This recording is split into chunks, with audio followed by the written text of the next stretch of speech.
পবিত্র রমজান মাসে মুসল্লিদের ঢল নেমেছে মসজিদে নববীতে। বিশ্বের বিভিন্ন প্রান্ত থেকে লাখ লাখ মুসল্লি পাড়ি জমিয়েছেন নবীর দেশে। রমজানের প্রথম ২০ দিনে মদিনার এই মসজিদে ২ কোটির বেশি মুসল্লি নামাজ আদায় করেছেন।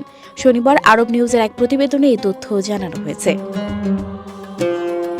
মসজিদে নববীর রক্ষণাবেক্ষণ সংক্রান্ত কর্তৃপক্ষ জানিয়েছে, মুসল্লিদের ইবাদতের জন্য স্বস্তিদায়ক সেবা নিশ্চিত করতে সমন্বিত নেটওয়ার্কের মাধ্যমে সেবা দেওয়া হয়েছে।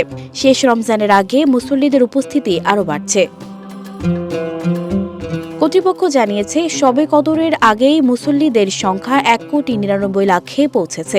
সৌদি আরবের রাষ্ট্রীয় বার্তা সংস্থা এসপিএ জানিয়েছে, এ সময় মসজিদে নববীতে অবস্থিত রাসূল সাল্লাল্লাহু আলাইহি ওয়াসাল্লামের রওজা জিয়ারত করেছেন ৬,৫৫,২২৭ জন মুসল্লি।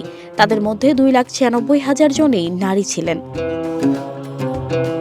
এবছর রমজানে রেকর্ড সংখ্যক মানুষ ওমরা পালন করেছেন। সৌদি সরকার বলছে, এই রমজানে আবহাওয়া কিছুটা শিথিল থাকায় মানুষ আগেভাগে ওমরা পালন করতে মক্কা মদিনায় গেছেন। লাখ লাখ মানুষের ঢল ঠেকাতে রমজানে একবারের বেশি ওমরা করার অনুমতি পায়নি কোনো মুসল্লি।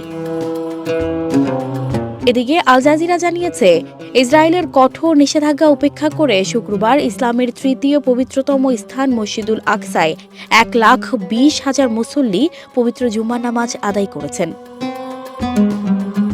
সানজিদা রহমান, প্রবাস খবর।